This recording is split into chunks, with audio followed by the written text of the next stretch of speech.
بہرحال اب میں مستقبل کی طرف آتا ہوں. اس کو میں دو حصوں میں تقسیم کروں گا، ایک مستقبل بعید، ایک مستقبل قریب. مستقبل بعید جو زیادہ بعید نہیں ہے میرے نزدیک، وہ بہت زیادہ دور نہیں ہے. وہ کیا ہے؟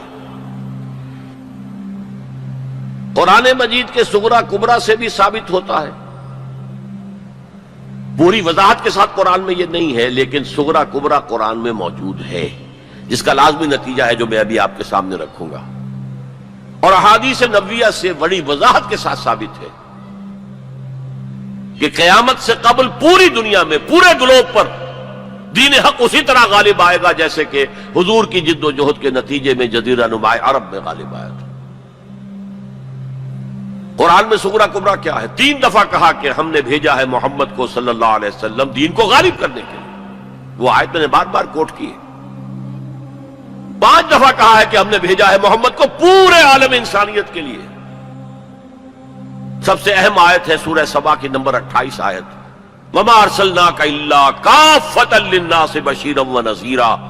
اے محمد، ہم نے آپ کو نہیں بھیجا مگر پوری نوع انسانی کے لیے بشیر اور نذیر بنا کر. اب اس صغرا کبرا کو جوڑیے، جب تک پوری دنیا پر دین حق اسی طرح غالب نہ ہو جیسے کہ حضور نے عرب میں کر دیا تھا. حضور کا مقصد بعثت ہنوز شرمندہ تکمیل ہے، اور یہ ممکن نہیں ہے کہ دنیا ختم ہو جائے اور حضور کا مقصد بعثت جو ہے پورا نہ ہو. احادیث کے اندر وہ حدیث جو میں 2 دفعہ آپ کے سامنے لا چکا ہوں، پہلا دور نبوت، دوسرا خلافت علی منہاج النبوہ، تیسرا ملکن عاضن، چوتھا فرمایا ثم تکون ملکن جبریا، پھر ملوکیت ہوگی مجبوری والی، غلامی والی. اب میں نہیں کہہ سکتا کہ اس وقت صحابہ نے اس کا کیا مطلب سمجھا ہوگا. یہ 2 ملوکیتیں علیحدہ علیحدہ حضور نے گنوا دی. آج ہم سمجھ سکتے ہیں کہ پہلی ملوکیت وہ تھی جس میں سلاطین اور ملوک مسلمان تو تھے، کلمہ گو تو تھے، پھر ہم ملکہ وکٹوریہ کے غلام ہو گئے. یہ ملکن جبریت، یہ پورے عالم اسلام کو جو رونق ڈالا تھا کولونیل پاورز آف یورپ نے، یہ اس کی طرف اشارہ ہے. یہ فرمایا یہ دور بھی رہے گا جب تک اللہ چاہے گا، پھر اللہ اسے بھی اٹھا لے گا. And the good news is ثم تکون خلافت علی منہاج النبوہ، پھر دوبارہ دنیا میں خلافت علی منہاج النبوہ کا نظام قائم ہوگا.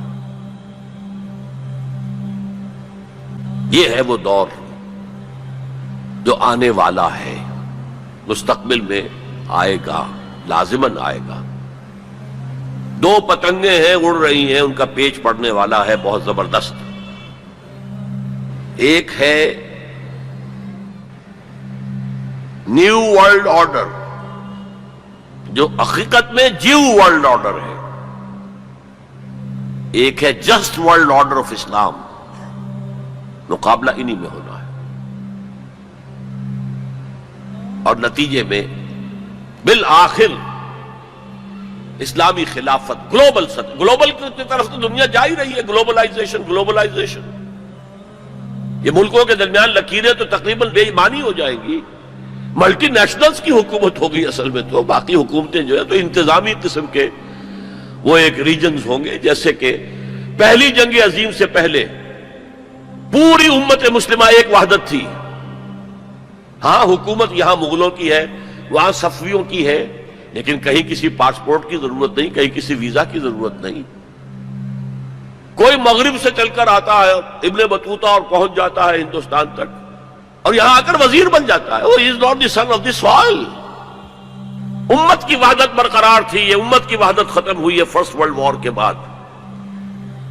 المصر للمصریین، الشام للشامیین، العراق للعراقیین، یہ نعرے لگے ہیں امت کی وحدت کو پارا پارا کرنے کے لیے مغرب کے زیر اثر. یہ سب سے بڑی سازش تھی امت کی وحدت کو ختم کرنے کے لیے. بہرحال ایک تو یہ جس کی کے بارے میں حضور نے خبر دی کہ دوبارہ آئے گا خلافت علی منہاج النبوہ کا نظام، اور 2 حدیثیں آپ کو سنا دینا چاہتا ہوں جس میں حضور نے خبر دی ہے کہ اب جب یہ آئے گا تو گلوبل ہوگا. ایک حدیث ہے حضور صلی اللہ علیہ وسلم کے ایک غلام جنہیں آپ نے آزاد کر دیا تھا، حضرت ثوبان رضی اللہ تعالی ان کی روایت ہے۔ عن ثوبان رضی اللہ تعالی عنہ قال قال رسول اللہ صلی اللہ علیہ وسلم ان اللہ زوالی الارض، اللہ نے میرے لیے پوری زمین کو لپیٹ دیا یا سکیڑ دیا، پوری زمین۔ فرائے تو مشارقہا و مغاربہا، میں نے سارے مشرق دیکھ لیے، سارے مغرب دیکھ لیے۔ وَإِنَّ أُمَّتِي سَيَبْلُغُ مُلْكُهَا مَا زُوِيَ لِي مِنْهَا، اور میری امت کی حکومت ان تمام علاقوں پر قائم ہو کر رہے گی جو مجھے زمین کو سکیڑ کر یا لپیٹ کر دکھا دیے گئے۔ اور یہ روایت کسی دوسرے تیسرے درجے کی حدیث کے ذخیروں میں سے نہیں ہے، مسلم شریف کی روایت ہے، درجہ اول کی کتب۔ اور دوسری حدیث وہ مسند احمد ابن حنبل کی ہے، مقداد الاسود عن المقداد الاسود رضی اللہ عنہ قال قال رسول اللہ صلی اللہ علیہ وسلم لا يبقى على ظهر الارض بيت وبر ولا مدر الا ادخله اللہ کلمۃ الاسلام، اس روئے زمین پر نہ کوئی گھر رہے گا اینٹ گارے کا بنا ہوا، اور نہ کوئی خیمہ ہوگا جو کھالوں کا بنا ہوا، جس میں اللہ اسلام کے کلمے کو داخل نہ کر۔ بعز عزیز اور ذل ذلیل، یہ داخلہ دو میں سے ایک طریقے پر ہوگا، یا عزت والے کے اعزاز کے ساتھ، یعنی وہ خود اسلام قبول کر لے گا تو اس کے گھر میں یا اس کے خیمے میں اسلام داخل ہوگا، اس کی بھی عزت ہوگی۔ وَلِلَّهِ الْعِزَّةُ وَلِرَسُولِهِ وَلِلْمُؤْمِنِينَ، عزت کا حقدار تو اللہ ہے، اس کے رسول ہے اور اہل ایمان ہے۔ اور ذل ذلیل، یا کسی کمزور کی پستی کی وجہ سے، اگر اسلام قبول نہیں کریں گے تو یؤتوا الجزیۃ عن ید وہم صاغرون، چھوٹے ہو کر رہنا پڑے گا، جزیہ دینا ہوگا۔ گویا کہ اسلام تو اس کے خیمے اور گھر میں بھی داخل ہو گیا، وہ خود محروم رہا۔ جب حضور نے یہ فرمایا تو حضرت مقداد پھر کہتے ہیں کہ میں نے کہا وَيَكُونَ الدِّينُ كُلُّهُ لِلَّهِ، تب ہوگی وہ بات جو سورہ انفال میں آئی ہے کہ دین کل کا کل اللہ کے لیے ہو جائے گا۔ تو یہ تو ہے مستقبل بعید جس کا سارا دار و مدار میرے بیان میں حالات کے حوالے سے نہیں ہے۔ حالات میں ہمیں اس کے کوئی آثار نظر نہیں آ رہے، حالات بہت مایوس کن ہیں، لیکن حضور کی دی ہوئی خبریں ہیں، وَهُوَ الصَّادِقُ الْمَصْدُوقُ، منطقی طور پر بھی میں ان کا قائل ہوں اور حضور کی احادیث کی روح سے بھی قائل ہوں۔ اس سے پہلے جو مستقبل قریب ہے، اس میں ابھی مسلمانوں پر بہت سخت دن آئیں گے، عذاب کا کوڑا اور شدید سے شدید تر ہو۔ اس کو یوں سمجھیے کہ وہ جو حدیث جس سے میں نے بات شروع کی تھی، حزب النعل بالنعل، تو باقی سارے عذاب تو کاربن کاپی ثابت ہو گئے، ادھر ایشورینز، ادھر کروسیڈرز، ادھر نیبوکڈنیزر، ادھر تاتاریز، ادھر گریکس اینڈ رومنز، ادھر بقیہ ویسٹرن اینڈ سینٹرل یورپ۔ یہ تو صاف صاف نظر آ گیا جو پچھلی صدی میں ہوا یہودیوں کے ساتھ، 6 millions of them decimated، ختم کیے گئے ہٹلر کے ہاتھوں۔ اس کی کاربن کاپی بھی تو آنے والی ہے، اور یہ آئے گی اربوں پر۔ آج اللہ کے دین کے سب سے بڑے مجرم عرب، کیوں؟ عام قاعدہ ہے جن کے رتبے ہیں سوا، ان کی سوا مشکل ہے۔ حضور کی ازواج سے کہا گیا کہ نہیں، اگر تم کوئی غلط حرکت کرو گی دوہری سزا ملے گی تمہیں، تمہارا رتبہ بہت اونچا ہے، تم نبی کے گھر میں آباد ہو۔ عربوں کو اللہ نے فضیلت دی کہ محمد ان میں سے تھے، رسول عربی ہیں صلی اللہ علیہ وسلم۔ یہ رتبہ بلند ملا جس کو مل گیا، ہر مدعی کے واسطے دار و رسن کہاں۔ پھر سب سے بڑی فضیلت کیا ہے؟ ان کی اپنی مادری زبان میں قرآن موجود ہے، اللہ کا کلام۔ ان کو قرآن کے سمجھنے میں کوئی دقت تو نہیں ہے۔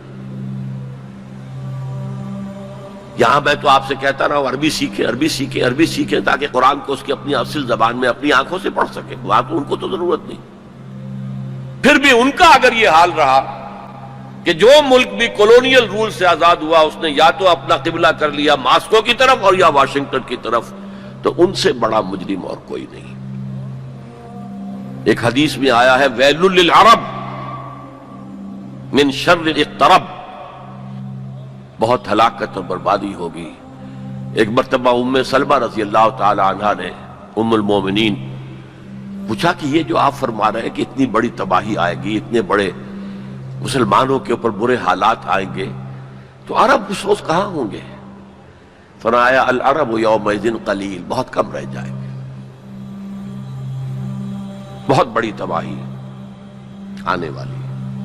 اور اس کا نقطہ آغاز کیا ہوگا؟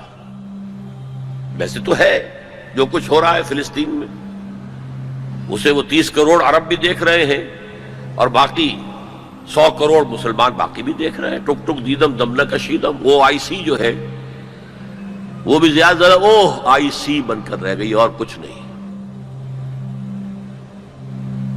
کوئی کسی طرف سے احتجاج تک نہیں ہے۔ امریکہ شیرون کو مین آف دی پیس کا خطاب دے رہا ہے، صابر اور شتیلا کا قاتل، درندہ، اور جو کچھ کر رہا ہے فلسطینیوں پر وہ آج ہم اپنی آنکھوں سے دیکھ رہے ہیں ٹیلی ویژن کے اوپر، کس طرح بلڈوزرز آتے ہیں ان کے گھروں پر گھر گراتے چلے جاتے ہیں، کس طریقے سے F-16 اوپر دندن آ رہے ہیں، ہیلی کاپٹرز دندن آ رہے ہیں، ان کے پاس کیا ہے سوائے اپنی جان پیش کرنے کے؟ سوسائیڈ جو ہے اٹیک، اس کے سوا کیا ہے؟ یا پہلے وہ صرف پتھر مارتے تھے، اینٹیں روڑے، اللہ اللہ خیر سلام۔ تو یہ ضربت علیہم الذلۃ والمسکنۃ وباؤوا بغضب من اللہ تو پہلے ہی ہو چکا ہے۔ لیکن جن دو چیزوں پر یہودیوں کا اور west white Anglo Saxon Protestants کا اتفاق ہے، وہ ایجنڈا، 4 نکاتی ایجنڈے پر یہ متفق ہیں۔ نمبر 1، جلد از جلد وہ جنگ ہونی چاہیے جس کی خبر بائبل میں دی گئی ہے، ارمگیڈون، بائبل کی آخری کتاب ہے ریویلیشنز، مکاشفات یوحنا۔ یہ یوحنا جان جو ہے یہ حضرت یحییٰ نہیں، حضرت مسیح کے حواریوں میں سے ایک جان ہے، ان کے مکاشفات ہیں، اور اس میں یہ ہے کہ ایک بہت بڑی جنگ ہوگی تاریخ انسانی کی، ارمگیڈون۔ اور اگر آپ دیکھیں گے ڈکشنری میں تو لکھا ملے گا very big war which will be fought between the forces of good and evil before the end of this world. Armageddon جلد از جلد ہونی چاہیے۔ نمبر 1، عراق پر حملہ اس کا نقطہ آغاز ہے۔ آگے یہ سلسلہ کدھر بڑھتا ہے یہ ابھی دیکھنے کی بات ہے۔ نمبر 2، گریٹر اسرائیل قائم ہونا چاہیے تاکہ پوری دنیا کی یہودی آ کر سما جائے۔ ابھی تو اس چھوٹے سے اسرائیل میں تو ساری دنیا کی یہودی تو نہیں آ سکتی۔ اور یہ کہ فلسطینیوں سے اس ارض فلسطین کو پاک کیا جائے تاکہ نہ رہے بانس نہ بجے بانسری، یہ خودکش حملے بھی ختم ہو جائیں، یا انہیں سمندر میں پھینکو یا انہیں جارڈن کی طرف دھکیل دو، چلے جاؤ ادھر۔ نمبر 3، مسجد اقصی اور ڈوم آف دی راک، قبۃ الصخرہ کو گرایا جائے۔ نمبر 4، ٹیمپل تعمیر کیا جائے، 3rd ٹیمپل، جس کی پوری تیاری کر چکے ہیں، جس کے پورے نقشے بن چکے ہیں، جس کے لیے اس کی جو بھی انٹرنل ڈیکوریشن ہوگی اس کے لیے سب کچھ تیار ہو چکا ہے۔ اور یہ انتفاضہ جو ریسنٹ شروع ہوا ہے یہ شیرون کے دورے کی وجہ سے کہ وہ مسجد اقصی میں داخل ہوا اور وہ دیکھ رہا تھا جگہیں کہاں سے ہمیں فاؤنڈیشن بنانی ہے اور کیا کرنا ہے۔ 4 باتیں گنوائی میں نے، 5ویں بات ایک اور بھی ہے کہ جب 3rd ٹیمپل تعمیر ہو جائے تو تھرون آف ڈیوڈ لا کر وہاں پر رکھ دیا جائے۔ یہ مجھے پتا نہیں تھا، یہ تھرون آف ڈیوڈ ابھی حضرت داؤد کا تخت جو ہے کہیں محفوظ ہے۔ یہ پروٹیسٹنٹس کا ایک رسالہ نکلتا ہے دی ٹرمپٹ، فلاڈلفیا سے، امریکہ کے شہر فلاڈلفیا سے، دی فلاڈلفیا ٹرمپٹ۔ اس میں پتا چلا کہ یہ ایک پتھر تھا جس پر بٹھا کر حضرت داؤد کی تاج پوشی کی گئی تھی، اسی پر حضرت سلیمان کی تاجپوشی ہوئی، اسی پر بعد میں ان کے اور جو بھی تھے حکمران ان کی تاجپوشی ہوتی رہی۔ وہ پتھر ٹائٹس نے جب گرایا ہے یروشلم کے اس سیکنڈ ٹیمپل کو تو وہ اپنے ساتھ لے گیا، وہ روم پہنچ گیا، روم سے آئرلینڈ پہنچ گیا، کیتھولک ملک ہے بہت بڑا، وہاں سے اسکاٹ لینڈ آیا، وہاں سے انگلینڈ میں آ گیا اور اسے رکھ دیا گیا جو ان کی پارلیمنٹ کے ساتھ جو گرجا ہے۔ اور 14ویں صدی عیسوی میں اس کو ایک کرسی میں بلڈ کر دیا گیا سیٹ کی حیثیت سے، اب وہ تھرون ہے، اسی کرسی پر بٹھا کر انگریز جو بھی بادشاہ ہوئے اور جو ملکائیں ہوئی ان کی کورونیشن ہوئی ہے، وہ وہاں سے لا کر اب یہاں رکھا جائے گا۔ البتہ اس کے بعد ان کے ایجنڈے مختلف ہو جاتے ہیں۔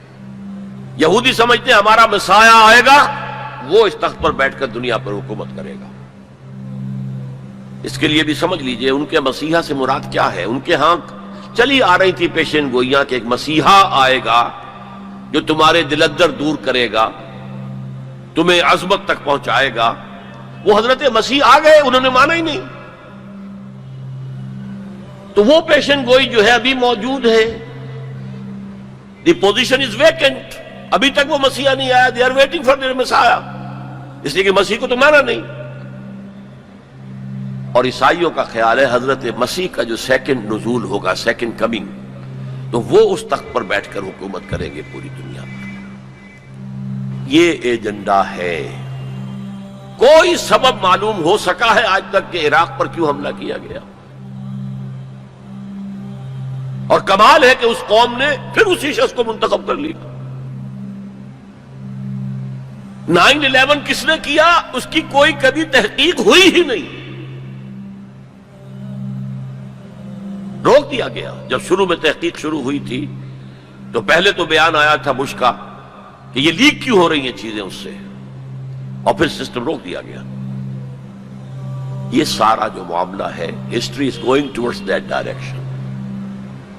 لیکن بہرحال اس میں جو مسجد اقصی کی شہادت کے بعد اور قبۃ الصخرہ کے گرانے کے بعد جو خون کھولے گا عرب نوجوانوں کا، اس کا آپ اندازہ نہیں کر سکتے۔ عرب کے اندر جوش تو اب بھی ہے، نوجوانوں میں بہت ہے۔ وہ ایک ایسی بات ہوگی کہ جس پر خون جوش کھائے گا، اور اس سے پہلے تو یہ حکمران کہ جو ویسٹ کے گماشتے ہیں یہ انہیں قتل کریں گے، بھونیں گے، اور پھر یہ کہ کرسچنز اور جیوز، اور انہیں جیوز میں سے اینٹی کرائسٹ بھی کھڑا ہو جائے گا، دجال۔ یہ مقابلے ہونے ہیں، لیکن میں اب تفصیل میں نہیں جانا چاہتا۔ لیکن ان کے ذریعے سے عالم عرب پر تو بہت بڑا، بہت سخت عذاب آئے گا۔ باقی عالم اسلام دوسرے درجے میں ہے، مجرم۔ ہم سمجھتے ہیں کہ نمبر 2 پر ہم مسلمانان پاکستان ہیں، جنہوں نے اس ہندوستان کی تقسیم اسلام کے نام پر کروائی، اور 57 برس گزر گئے ہیں کہ اس اسلام کا کوئی نام و نشان وہاں نہیں ہے۔ وہی اسلام ہے جو ہر جگہ ہے، یہاں بھی ہے، مسجدوں میں آپ بھی جا رہے ہیں، ہم بھی جا رہے ہیں۔ لیکن وہ اسلامی نظام جو کہا گیا تھا کہ اسلام کے اصول حریت و اخوت و مساوات کا ایک نمونہ دنیا کو دکھانا چاہتے ہیں، وہ کہاں ہے؟ لیکن یہ کہ جہاں تک عرب پر اس عذاب خداوندی کا تعلق ہے، اس کا تو مجھے یقین ہے ہوگا، اور ہولوکاسٹ سے کم 10 گنا ہوگا، خاکم بدہن۔ جیسے نیبوکڈنیزر کے ہاتھوں جتنے مرے تھے، اس سے 100 گنا جو ہے وہ تاتاریوں کے ہاتھوں مرے۔ لیکن یہ کہ باقی امت جو ہے، شاید اللہ تعالی ہمیں ہدایت دے دے، شاید اللہ تعالی قوم یونس کی طرح ہمیں توبہ، اجتماعی توبہ کی توفیق دے دے۔ اللہ کی رحمت سے ہم اس اعتبار سے مایوس نہیں ہیں، اپنی جو بھی ہماری بساط ہے کوشش کر رہے ہیں کہ وہاں پر اسلامی نظام آ سکے جس کے لیے وہ ملک بنایا گیا تھا۔ بہرحال یہ ہے میرا تجزیہ مستقبل کے بارے میں۔ دین کی بات پھیلانا صدقہ جاریہ ہے، ثواب کی نیت سے ویڈیو کو شیئر ضرور کیجیے۔ جزاک اللہ۔